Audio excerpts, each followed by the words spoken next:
बहनों, सीखने सिखाने की इस अनोखी पहल में एक बार फिर आपका स्वागत है। प्रणाम। अभी तक हमने प्रबंधन एवं नेतृत्व कौशल के विभिन्न पहलुओं पर फिल्में देखी, बातचीत की और देखा कि ये कौशल किस प्रकार हमारे कामों को बेहतर बनाते हैं। आज हम चर्चा करेंगे बातचीत करने के कौशल के बारे में। अब मैं इस सत्र को एक कहानी से शुरू करती हूँ। बहुत समय पहले मगध में एक राजा हुआ करते थे जिनका नाम यशोवर्धन मौर्य था। यशोवर्धन को एक बार अपने भविष्य को जानने की इच्छा हुई। उन्होंने राज ज्योतिषी को बुलवा भेजा। राज ज्योतिषी जब दरबार में आए तो राजा ने उनसे कहा कि वे उनका भविष्य बताएं। राज ज्योतिषी ने उनकी जन्म कुंडली बांची, ग्रहों की दशाओं की गहन जांच पड़ताल और गणना कर राजा से बोले, महाराज, आपकी जन्म कुंडली और ग्रहों की दशा के अनुसार आपकी पत्नियां, बच्चे और आपके सभी सगे संबंधी आपके सामने ही मृत्यु लोक को प्राप्त हो जाएंगे। यह सुनकर राजा को बहुत गुस्सा आया और उसने राज ज्योतिषी से कहा, यह क्या बकवास कर रहे हो, और उसे मृत्यु दंड की सजा सुना दी। राज ज्योतिषी ने बहुत विनती की किंतु उनकी एक न सुनी गई और उन्हें फांसी पर लटका दिया गया। राजा के मन में अभी भी अपना भविष्य जानने की तीव्र इच्छा थी। उन्होंने ऐलान कराया कि जो भी उन्हें उनका भविष्य बताएगा उसे ढेरों इनाम दिए जाएंगे। कोई भी ज्योतिषी भय के कारण राजा का भविष्य बताने को तैयार नहीं था। राज्य के एक गरीब बुद्धिमान ब्राह्मण ने राजा का भविष्य बताने का निर्णय लिया और वे राजमहल पहुंच गए। राजा ने उस ब्राह्मण का स्वागत किया और अपना भविष्य सही सही बताने को कहा। विद्वान ब्राह्मण ने उनकी जन्म कुंडली देखी और कहा, हे राजन, आपका भाग्य बड़ा उज्जवल है। आपकी उम्र बहुत लंबी है और आप लंबे समय तक शासन करेंगे। यह सुनकर राजा बड़ा प्रसन्न हुआ और उसने उन्हें ढेर सारे इनाम दिए और राज ज्योतिषी भी बना दिया। तो इस कहानी को सुनने के बाद आपको क्या समझ आया? दोनों ज्योतिषियों ने एक ही बात को अलग अलग ढंग से कहा। एक को फांसी मिली और एक को इनाम। यानी बातों से हमें फूल भी मिल सकते हैं और कांटे भी। आज भी हम इसी विषय पर फिल्में देखेंगे, बातचीत करेंगे और समझेंगे कि किस प्रकार ये कौशल न सिर्फ हमारे कामों में बल्कि हमारे जिंदगी में भी सकारात्मक बदलाव ला सकते हैं।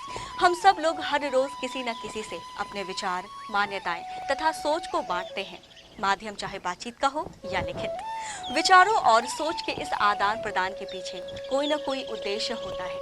यदि उद्देश्य की प्राप्ति नहीं होती है तो हम माध्यम बदलते हैं, बात को कहने का ढंग बदलते हैं तथा कभी कभी तो भाषा भी बदलते हैं। हम हमारे विचार, हमारी सोच, हमारे ज्ञान को सुनने वालों से बांटकर संवाद के उद्देश्यों को प्राप्त करते हैं। एक उदाहरण मैं आपके साथ बांटना चाहती हूँ। यदि मैं अपनी माँ से आशा करती हूँ कि वो मुझे भोजन दे तो मैं उनसे कहूँगी कि माँ, मुझे भूख लगी है। यदि माँ कहती है अभी देती हूँ। सामान्यतः यहाँ संवाद की प्रक्रिया समाप्त मानी जाती है, लेकिन क्या संवाद का उद्देश्य पूरा हुआ? शायद नहीं। जब तक माँ मुझे भोजन नहीं दे देती तब तक संवाद का उद्देश्य पूरा नहीं होता। हमारी जुबान ही नहीं, हमारी आंखें, हमारा चेहरा, हमारे शरीर के अंग सभी कुछ न कुछ बोलते हैं। जैसे कि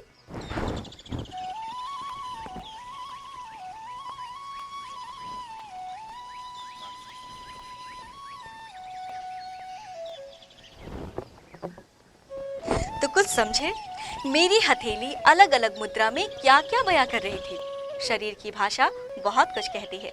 जैसे एक हथेली सामने रखी तो रुकने का इशारा, आगे बढ़ाई तो दोस्ती का संदेश मिला, नीचे की ओर तो आशीर्वाद का संकेत मिला, वहीं ऊपर की ओर सीधे रखी तो मांगने का भाव नजर आया तथा उसे ऊपर उठाकर हिलाया तो विदा करने का संकेत मिला। तो आइए देखते हैं इसी विषय पर एक फिल्म, फिर बातचीत करेंगे और समझेंगे इस कौशल को और भी गहराई से। दीदी, जरा ये सर्वे फॉर्म देखना कि सही है कि नहीं। अरे वाह, इस बार तो सब सही है। हाँ, ऐसा ही करना है। क्या हुआ, और बाकी दोनों कहाँ हैं? अभी तक क्यों नहीं आई? ये आती ही होगी। बेबी दीदी को मैंने फॉर्म वार्ड में लेकर जाते हुए देखा था। अरे दीदी, रमा तो कह रही है कि जब आपने बैठक बुलाई थी तो सबको समय पे आ जाना चाहिए था। अरे सर्वे तो बाद में भी हो सकती है। हमको तो समझ ही में नहीं आता ये लोग समय पर क्यों नहीं आते हैं। अरे रमा तो कह रही कि रमा हमेशा समय पे आ जाती है। अच्छा, ठीक है, जाओ। अब तुम लोग जाके सब अपना अपना फॉर्म ठीक से भरो और सूची बना लो। जी, जाओ, देते जाओ।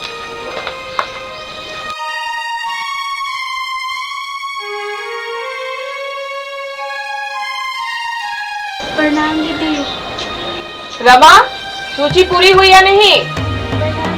दीदी वही काम कर रही पिंकी जरा पानी ले आना मेरे लिए। आई दीदी।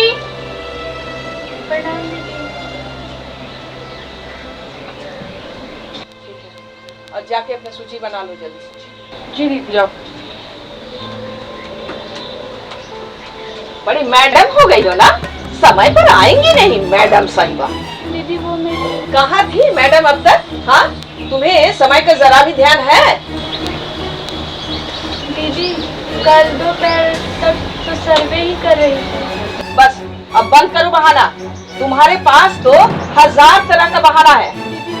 तुम्हें मालूम था ना कि मीटिंग है, तो तुम्हें समय पर आना चाहिए था कि नहीं? अब तुम्हारे लिए हमको यहाँ इंतजार करना भी पड़ेगा ना। दीदी मैंने कब मना किया है कि मीटिंग में नहीं आना है? तुम लोगों को काम के प्रति तो कोई ध्यान है नहीं, कोई सेवा भावना तो है नहीं।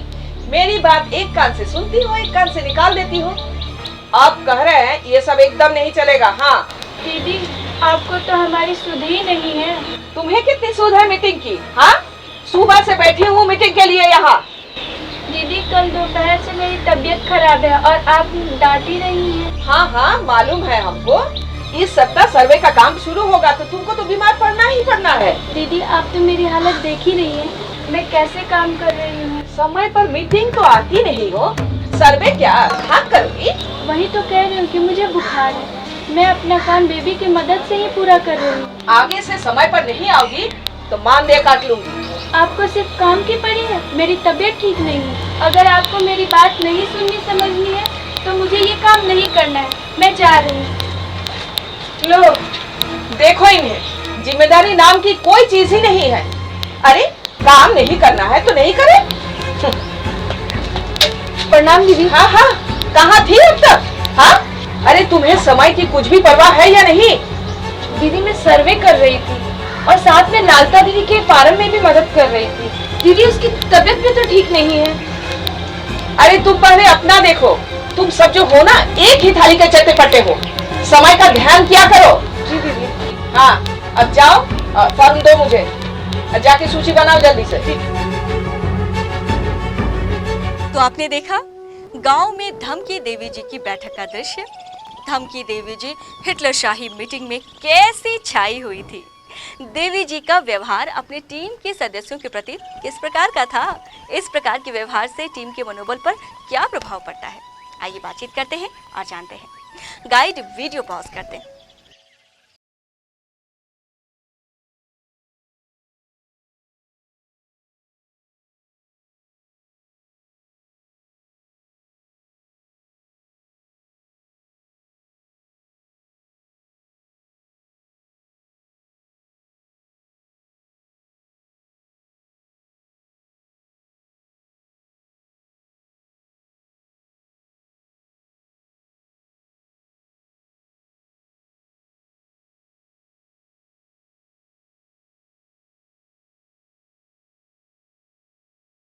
भाई वाह, आपने तो दृश्य को देखकर धमकी देवी के व्यवहार को बहुत अच्छी तरह से समझ लिया। जाने अनजाने हर कोई व्यक्ति अपने काम के क्षेत्र और अपने जीवन में धमकी देवी की तरह व्यवहार करता है। सबसे पहले ज़रूरी है कि हम यह जानें कि हमारे शरीर की किस भाषा से लोगों पर किस प्रकार का प्रभाव पड़ रहा है। चलिए देखते हैं एक और फिल्म।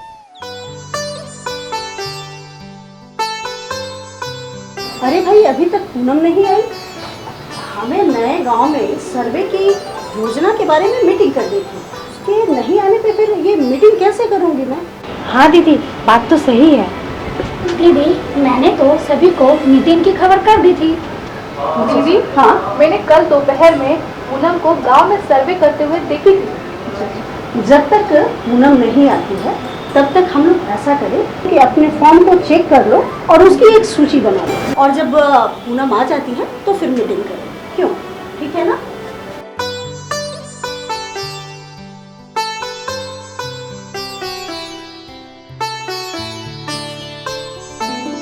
बहुत देर हो गई, अभी तक पूनम नहीं। अरे रेखा, तुम ऐसा करो, जरा पूनम को फोन तो करो। जी।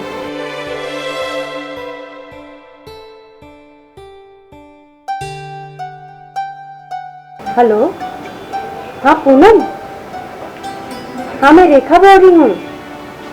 कहाँ हो? हम सब बहुत देर से तुम्हारा इंतजार कर रहे हैं। ठीक है ठीक है, हाँ ठीक है, जल्दी आओ। हाँ हाँ दीदी वो आ रही है, वो रास्ते में है। तो ठीक है, थोड़ी देर और इंतजार कर लेते हैं।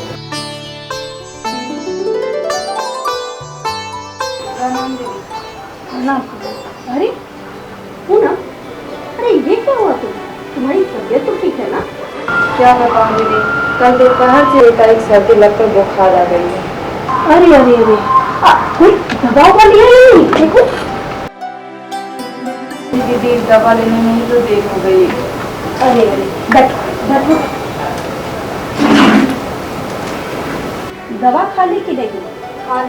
खाली पेट खाया था या कुछ खा के खाया? दीदी सुबह में दूध पिया था। अच्छा अच्छा। अरे बच्चों को कुछ खिलाया पिलाया था कि नहीं? हाँ नहीं तो बापू ने रात का बचा हुआ भात खिला दिया था बच्चों को। अगर तुम्हारी ऐसी स्थिति थी तो तुम्हें एक फोन कर देना था। नहीं दीदी, वो अगले माह से पड़ोस के गांव में मुझे सर्वे करने जाना था। अरे ये तो बहुत ही अच्छी बात है कि तुम अपने काम पे इतना ध्यान दे रही हो, लेकिन साथ साथ सेहत का भी तो ध्यान रखना है ना, क्यों? जी जी है कि नहीं? तुम ऐसा करो, तुम घर जाओ और जाके तुम आराम करो और हम इन तीनों के साथ मीटिंग कर लेते हैं और तुम जब ठीक हो जाओगे फिर तुम्हारे साथ बातचीत करेंगे, ठीक है? लेकिन हाँ सुनो, और सुनो, तुम समय समय पर दवा खा लेना और साथ ही साथ कुछ कुछ खाना भी खाना, नहीं तो फिर कमजोरी आ जाएगी, ठीक है ना?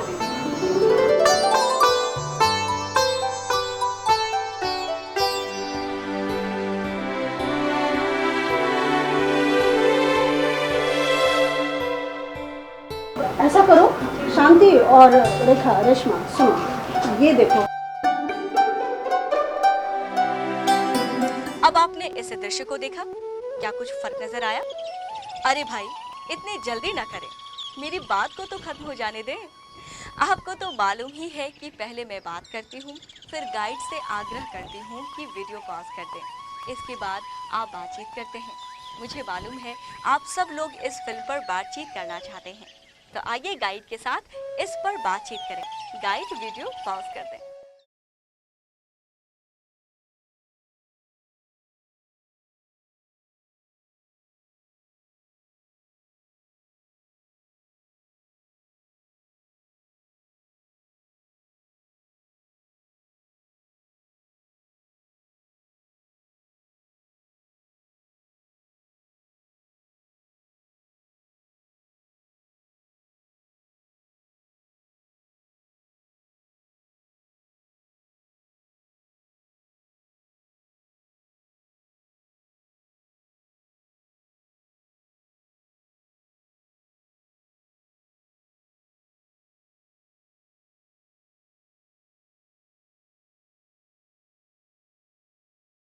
आशा है आप सभी लोगों ने इस बिंदुओं पर सार्थक चर्चा की होगी और जाना होगा कि हमारे हाव भाव, हाथ, चेहरे या किसी भी अंग के द्वारा किए गए इशारों को शरीर की भाषा कहते हैं।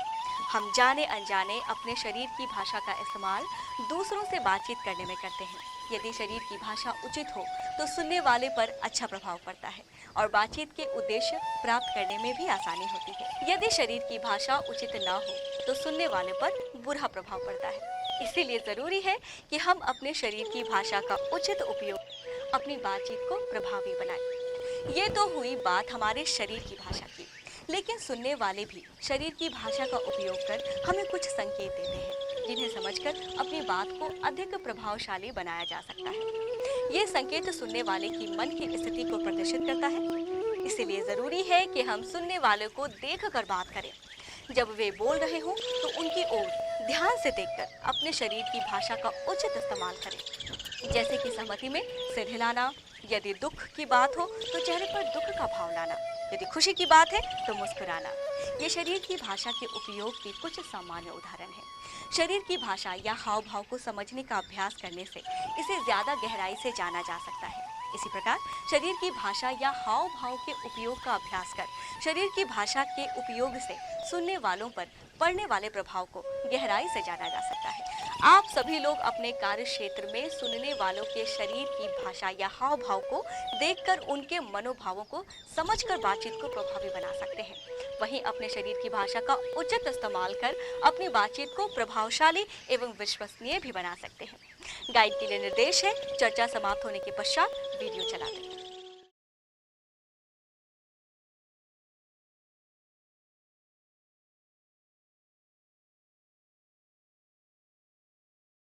तो हमने अभी सीखा शरीर की भाषा को पढ़ना और अपने शरीर की भाषा का सही उपयोग करना।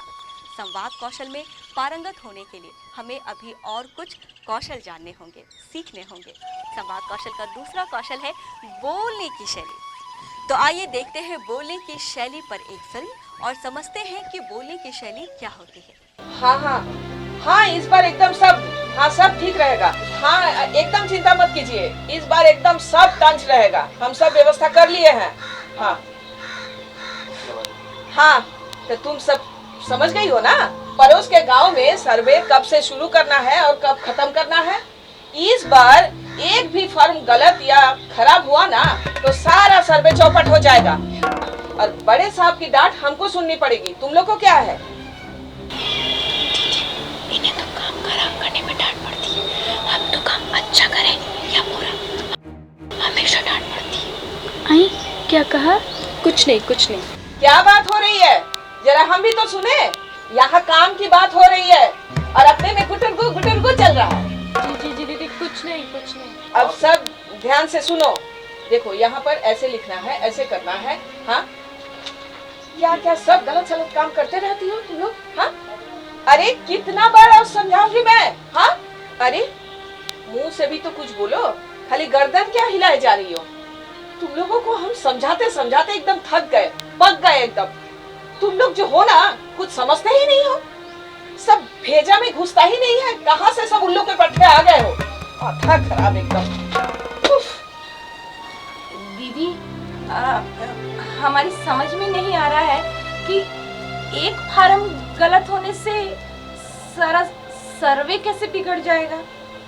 अरे रमा तो कह रही है कि इनकी रामायण कभी खत्म ही नहीं होती। अब तेरे पल्ले में तो कुछ पड़ता ही नहीं है। मैं तो तंग आ चुकी हूँ। अरे दीदी, रमा तो कहती है कि रमा इसको समझा देगी। मेरी मजाक का बुरा न माने। दीदी, हमारी समझ में आ गया है, आप हमारा मानदेय मत काटना प्लीज। देखती हूँ, सोचूंगी। दीदी, हमारे समझ में आ गया है कि सर्वे अगले सप्ताह से शुरू करना है और अगले 2 महीने में खत्म करना है और इस बार हमें एक भी फॉर्म गलत नहीं भरना है। हाँ, बिल्कुल ठीक समझा। अरे रमा भी तो वही कह रही है कि पड़ोसी गांव में अगले हफ्ते सर्वे शुरू करना है और 2 महीने में खत्म करना है, लेकिन इस बार एक भी फॉर्म गलत नहीं भरना चाहिए। एकदम सही बताया तुम। क्या आप सभी लोगों को धमकी देवी, बेबी, लालता, पिंकी और रमा सबकी बातें समझ आई? हर एक व्यक्ति के बोलने की शैली अलग अलग होती है। इसका सुनने वालों पर क्या प्रभाव पड़ता है, आइए गाइड के माध्यम से चर्चा करते हैं। गाइड कृपया वीडियो को पॉज कर दें।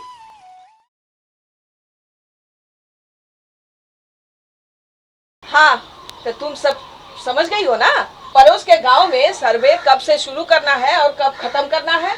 इस बार एक भी फॉर्म गलत या खराब हुआ ना तो सारा सर्वे चौपट हो जाएगा। दीदी, हमारी समझ में नहीं आ रहा है कि एक फार्म गलत होने से सारा सर्वे कैसे बिगड़ जाएगा। अरे दीदी, रमा तो कहती है कि रमा इसको समझा देगी। मेरी मजाक का बुरा न माने। दीदी, हमारे समझ में आ गया है कि सर्वे अगले सप्ताह से शुरू करना है और अगले 2 महीने में खत्म करना है और इस बार हमें एक भी फॉर्म गलत नहीं भरना है।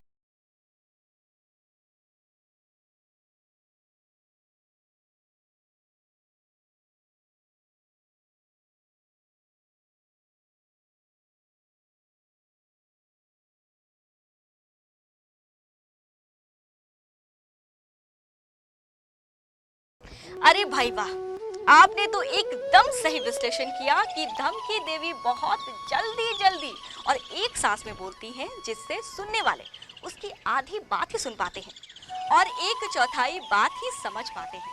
वहीं बेबी रुक कर बोलती है, जिससे सुनने वालों का ध्यान इधर उधर चला जाता है। वे उसे ध्यान से नहीं सुन पाते हैं तथा उसकी बात को गंभीरता से भी नहीं लेते। इसी प्रकार रमा डर डर कर बोलती है, वहीं लालता संयमित स्वर में बोलती है और पिंकी याचना भरे स्वर में बोलती है।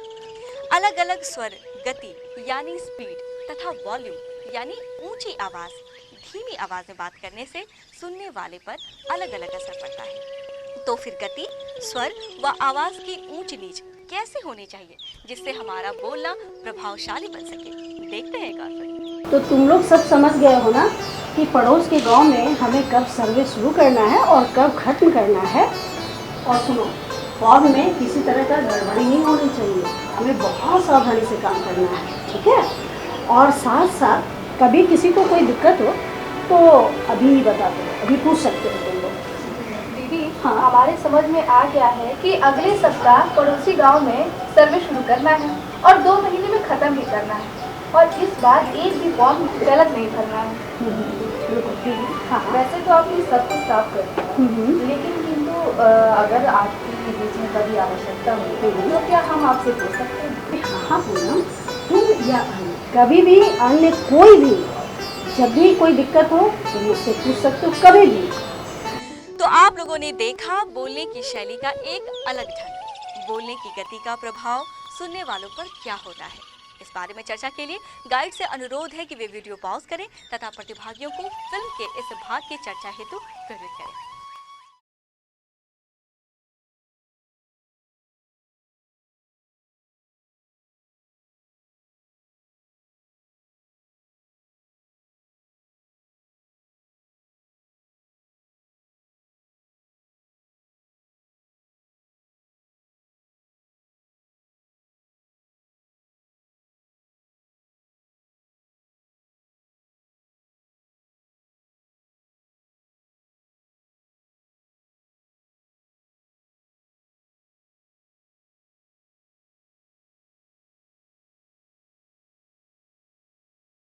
अरे भाई वाह, अब तो आप काफी समझदार हो गए हैं।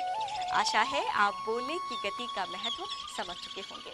आइए तो हम बोलने की उचित गति का अपने जीवन में उपयोग करना सीखें। हम एक ही वाक्य को अलग अलग गति में बोलकर इसके प्रभाव को आंकेंगे। इस बारे में अभ्यास के लिए गाइड से अनुरोध है कि वे वीडियो पॉज करें तथा प्रतिभागियों को जोड़ों में बांट दें। प्रतिभागी नंबर 1 निम्न वाक्य को अलग अलग गति में बोलेंगे और प्रतिभागी नंबर 2 इसे सुनकर पढ़ने वाले प्रभाव को बताएंगे।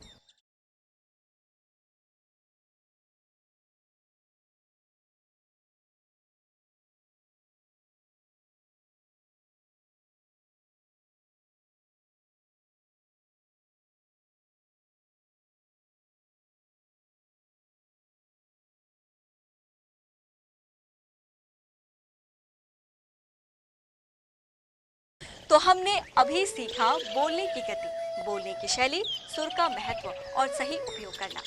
हमने अभ्यास भी किया और देखा कि ये कौशल किस प्रकार हमारे कार्यों को बेहतर बनाते हैं। संवाद कौशल में पारंगत होने के लिए अभी कुछ और कौशल हमें जानने होंगे, सीखने होंगे। संवाद कौशल के लिए हम अपने शरीर के किन किन अंगों का उपयोग करते हैं? जी हाँ, संवाद कौशल के लिए हम अपने हाथ, पाँव, आँखें, चेहरा और जुबान का उपयोग करते हैं। इसके अलावा एक और अंग है जिसका उपयोग हम संवाद कौशल के लिए करते हैं। याद आया? सोचिए सोचिए। ज्यादातर लोग इस अंग को भूल ही जाते हैं। अब याद आया? नहीं ना?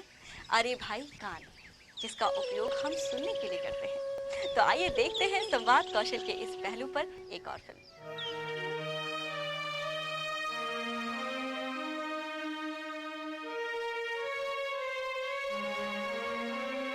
पड़ोस के गांव में सर्वे शुरू करने के लिए क्या करना होगा और क्या नहीं करना है और किसकी क्या जिम्मेदारी होगी, ये सब कुछ समझना होगा। हाँ, सब तय करना होगा। ठीक है रमा, तुम ही बताओ इस सब के बारे में। दीदी रमा तो कह रही है कि पड़ोस के गांव में 6 टोले हैं और हमें वहां जाके सर्वे करना है। जहां तक मुझे याद है मैंने लिख लिया है, मैं आपको बताती हूँ। हाँ, टोले नंबर 1 में 50 मकान, टोला नंबर 2 में 98 घर है, टोला नंबर 3 में 78 घर है और टोला नंबर 4 में 96 घर है, टोला नंबर 5 में 102 घर, टोला नंबर 6 में 113 घर है। दीदी रमा तो कह रही है कि 2 महीने में ये सर्वे हो जाएगा। रमा तो कह रही कि रमा टोला नंबर 1 में रमा काम करेगी, कि टोला नंबर 6 लालता को दे दिया जाए, टोला नंबर 3 बेबी को और टोला नंबर 5 पिंकी को दे दिया जाए। बाकी रह गए टोला नंबर 2 और टोला नंबर 4। मुझे लगता है कि टोला नंबर 2 और 4 पिंकी और बेबी को संभाल लेनी चाहिए। दीदी, रमा तो कह रही है कि जरूरत पड़ने पे बेबी मेरी मदद कर देगी, तो ऐसे में सर्वे जल्दी ही पूरा हो जाएगा। हाँ हाँ कर देगी, हाँ, इसमें क्या है। रही बात सूची बनाने की, तो मुझे लगता है वो आप और मैं मिलके कर लेंगे। अब रही इन तीनों के काम की निगरानी की, तो रमा तो कह रही है कि आपको वहाँ जाने की जरूरत नहीं है, रमा वो देख लेगी। संभालोगी ना? हाँ हाँ पिछले बिल्कुल। बार के जैसा नहीं करना। अरे नहीं दीदी, आप चिंता मत कीजिए। अब आप बता दीजिए कि इसमें और क्या कुछ करना है। अब भी बताना पड़ेगा, इतना दिन से तुम लोग काम कर रही हो, अभी भी सीखी नहीं हो। अब कर लेना, संभाल लेना, हम उस सब माथा पच्ची नहीं करने जाएंगे। जी भाई वाह, अब तो हमारी रमा भी नम्र उचित स्वर तथा गति में बात कर रही है, किंतु उसने इतनी सारी बातें कह दी कि उसमें से अनेक बातें तो किसी की समझ में नहीं आई। यदि समझ भी आई तो वे इसे शायद याद न रख पाएंगे। कुछ ने तो इसे ध्यान से सुना भी नहीं। क्या आप रमा की बातें दोहरा सकते हैं? गाइड से अनुरोध है कि वे वीडियो पॉज करें तथा प्रतिभागियों को निर्देशित करें कि वे फिल्म के इस भाग पर बातचीत करें। गाइड, वीडियो पॉज करें।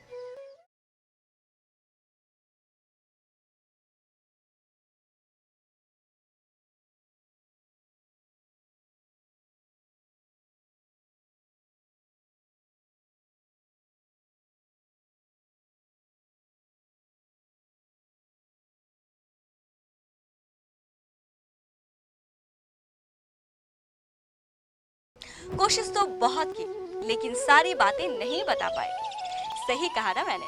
जी हाँ, जब भी हम बोलते हैं तो हमें यह ध्यान रखना चाहिए कि सुनने वाले आपकी बात को सही प्रकार से सुन व समझ पाए। आइए देखते हैं दूसरी फिल्म, जिसमें रमा की बात को एक और प्रकार से शांति ने बताया। पड़ोस के गांव में सर्वे के लिए किसको क्या करना है और क्या नहीं, शांति किसकी क्या जिम्मेदारी बनती है, तुम इन लोग को समझा दो, ठीक है? बैंक के कुछ काम है, मैं करके आती हूँ, ठीक है? तो ठीक है, हम लोग अब मीटिंग शुरू करते हैं। इस गांव में कुल 6 टोले, ठीक है? कौन किस टोले में काम करेगी अपनी सुविधा अनुसार तय कर लो, ठीक है? टोला नंबर 1 में कुल 106 घर और टोला नंबर 2 में 99 घर हैं और टोला नंबर 3 में 53 घर हैं। टोला नंबर 2 में 99 और टोला नंबर 3 में 53 घर हैं। रेखा, तुम बताओ, तुमने क्या सुना? जी दीदी, टोला नंबर 1 में कुल 106 घर हैं। हाँ। टोला नंबर 2 में 99 घर हैं। हाँ। और टोला नंबर 3 में 53 घर हैं। बहुत अच्छा, आगे सुनो। टोला नंबर 4 में 64 घर है, टोला नंबर 5 में 50 घर और टोला नंबर 6 में 48 घर। इधर उधर देखो, रेशमा का ध्यान कहीं और। रेशमा, तुम बताओ, तुमने क्या सुना? दीदी, टोला नंबर 4 में 64, टोला नंबर 5 में 50, टोला नंबर 6 में दीदी आपने क्या कहा था, कितने घर? लगता है तुम्हारा ध्यान कहीं और था। ठीक से सुनो, टोला नंबर 6 में 48 घर है। हाँ, समझी? एक काम करो, तुम सब इस गांव के नक्शे को ध्यान से देखो। किस टोले में कौन काम करेगा अपनी सुविधा अनुसार तुम लोग तय कर लो।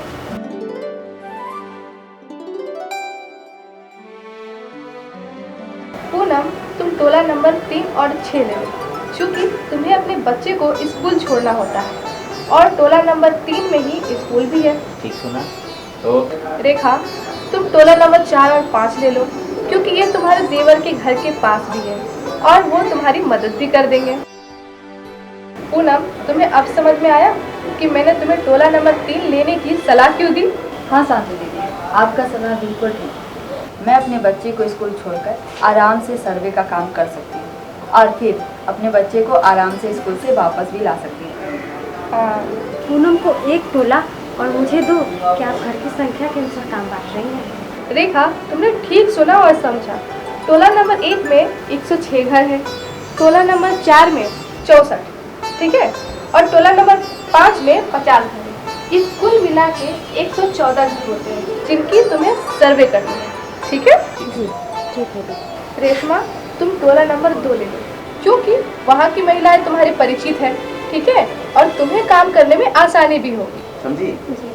मैं वार्ड नंबर 1 लूँगी क्योंकि ये मेरे घर के पास भी है और मैं समय से पहुँच के अपना काम भी निपटा लूँगी। वो शांति दीदी, टोला नंबर 2 में 99 घर है ना?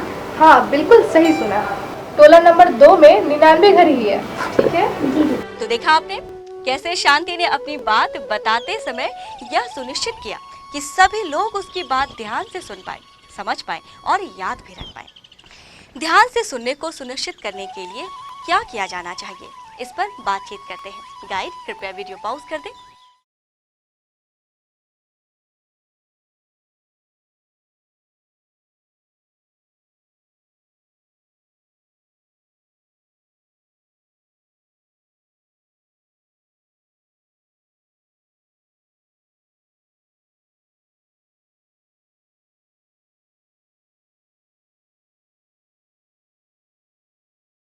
वाह, बहुत बढ़िया बातचीत हुई है। आपने जाना कि शांति ने किस प्रकार अपनी बात को छोटे छोटे हिस्सों में सबके सामने रखा। साथ ही वह सभी से पूछती रही कि क्या वे उसकी बातों को समझ पा रहे हैं। इस प्रकार बात करने से हम सुनने की क्रिया को बेहतर बना सकते हैं। सुनने वाले भी इस प्रक्रिया में सक्रिय भूमिका निभाते हैं। सुनने वाले बीच बीच में प्रश्न करके ये भी सुनिश्चित कर सकते हैं कि उन्होंने सही सुना या नहीं। तो चलिए हम इस सुनने के कौशल को अभ्यास करके सीखते हैं।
तो हमने इस अभ्यास से सीखा कि हम आधा मिनट में सुनी गई बात को भी पूरी तरह से समझकर याद नहीं रख सकते।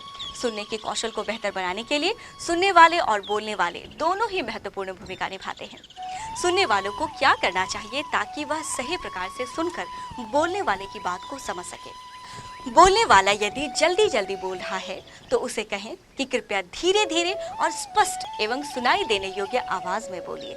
सुनने वाले को बात सुनने के साथ साथ अपने शरीर की भाषा का उचित उपयोग करना चाहिए। जैसे बात समझ में आने पर सिर को हिलाना, बात समझ ना आने पर सिर को खुजलाना या चेहरे पर नहीं समझने के भाव बनाना। बोलने वाले की मुख्य बातें सुनकर उसे मन ही मन दोहराएं। कोई बात समझ में ना आने पर पिछले बात बोलने वाले को दोहराने को कहें।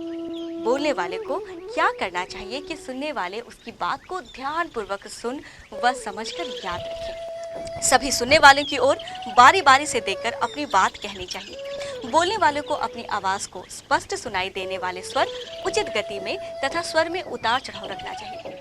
बोलने वालों को बोलते समय अपने शरीर की भाषा का भी उचित इस्तेमाल करना चाहिए, जैसे कि हाथों का प्रयोग, चेहरे के भाव, भंगिमाएं, सभी कुछ। सभी सुनने वालों के शरीर की भाषा को पढ़कर समझना चाहिए कि वे आपकी बात सुन रहे हैं या नहीं। यदि नहीं सुन रहे हैं तो उसका ध्यान आकर्षित करें। इसे करने का सरल तरीका है उनसे प्रश्न पूछें कि उन्हें इस बात से क्या समझ में आया है। सुनने वाले को यदि आपकी बात समझ ना आए तो उसे सरल भाषा में उदाहरण के माध्यम से दोबारा बताएं। आशा है आप संवाद कौशल में कानों के महत्व समझ चुके होंगे। आप यह भी समझ चुके होंगे कि सुनने के साथ ही आवश्यक जानकारी को समझने तथा याद रखने के लिए कैसा संवाद होना चाहिए। तो हमने अभी सीखा कि छोटे छोटे संवाद से व्यक्ति उसे समझने तथा याद रखने में समर्थ होता है। हमने अभ्यास भी किया और देखा भी कि ये कौशल किस प्रकार हमारे संवाद को बेहतर बनाते हैं। संवाद कौशल में पारंगत होने के लिए अभी कुछ और कौशल हमें जानने होंगे, सीखने होंगे। आप सभी भोजन करके आई होंगी, है ना? जी हाँ।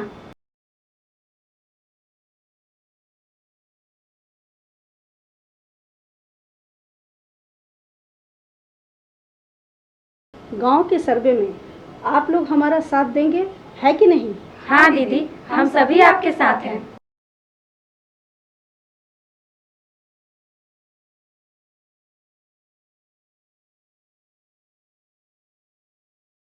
गांव में सर्वे के लिए और कौन-कौन से मुद्दे पर बातचीत करनी चाहिए? दीदी, मेरे विचार से टोलों का बंटवारा, कौन सा टोला कौन करेगी, कितने दिन में करेगी, फॉर्म कैसे भरेगी, महिलाएं कब मिलेंगी इत्यादि पर बातचीत करके वह योजना बनाकर गांव के सर्वे को सुचारू रूप से सुनिश्चित किया जा सकता है।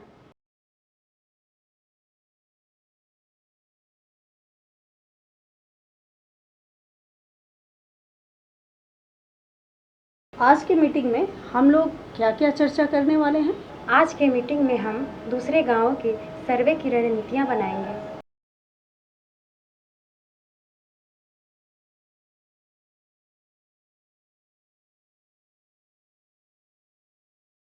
रेखा, तुम्हारी सास तुमसे इतना लड़ती क्यों है?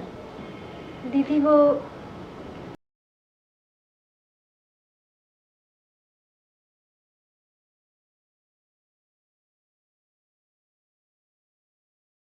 रेशमा, तुम्हारे पति इतना शराब क्यों पीते हैं?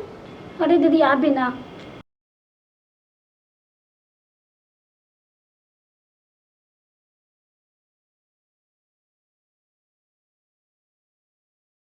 अभी आप सभी ने संवाद कौशल के एक और कौशल यानी सवाल पूछने की कला को समझा। सवाल पूछने के ढंग से सुनने वाला जवाब देने के लिए प्रेरित या निरुत्साहित होता है। सवाल पूछने के ढंग से जवाब देने वाला ज्यादा या कम जानकारी देता है। इसीलिए जरूरी है कि हम सही प्रकार के सवालों को सही समय पर पूछें। जब किसी विषय पर ज्यादा जानकारी लेनी हो तो हमें खुले सवाल करने चाहिए। खुले सवालों में क्या, क्यों, कैसे शब्दों के प्रयोग से हमें ज्यादा जानकारी मिलती है। कभी कभी जब बातचीत विषय से अलग दिशा में जाने लगती है तो हमें बंद सवालों की मदद लेनी चाहिए। बंद सवालों के उपयोग से हम बोलने वालों की भावनाओं को बिना चोट पहुंचाए बातचीत को सही रास्ते पर ला सकते हैं। उदाहरण के लिए, एक व्यक्ति यदि बातचीत को किसी और दिशा में ले जा रहा है तो आप बंद सवाल कर सकते हैं जिससे बातचीत वापस सही दिशा में मुड़ जाए। रास्ता दिखाने वाले सवालों का उपयोग कर आप बातचीत को सही दिशा में ला सकते हैं। चुभने वाले सवाल हमें नहीं पूछने चाहिए। हम अपने कार्य क्षेत्र और अपनी जिंदगी में सवाल पूछते हैं और हमें जानकारी लेने के लिए सभी प्रकार के सवालों को पूछना भी पड़ता है। चलिए हम कार्य क्षेत्र में लोगों की जानकारी लेने के लिए अलग अलग प्रकार के सवालों को पूछने का अभ्यास करते हैं। गाइड, कृपया वीडियो पॉज कर दें।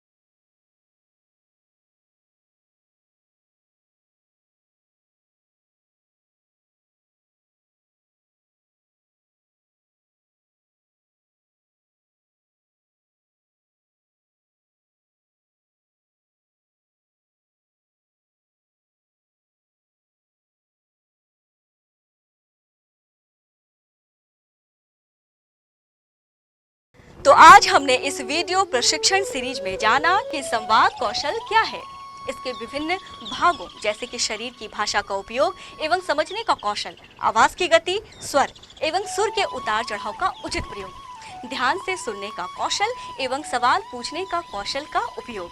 आशा है ये सब कौशल न सिर्फ आपके कार्य क्षेत्र में आपको मदद करेंगे बल्कि आपके व्यक्तिगत जीवन में भी यह आपके काम आएंगे।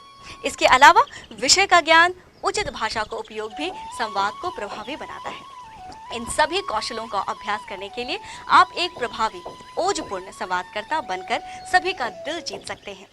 यह करने से आपका समाज में एक अलग स्थान बनेगा और अपना जीवन एक सफल व्यक्ति की तरह जी पाएंगे। इस आशा के साथ मैं आपसे विदा लेती हूँ। प्रणाम, धन्यवाद।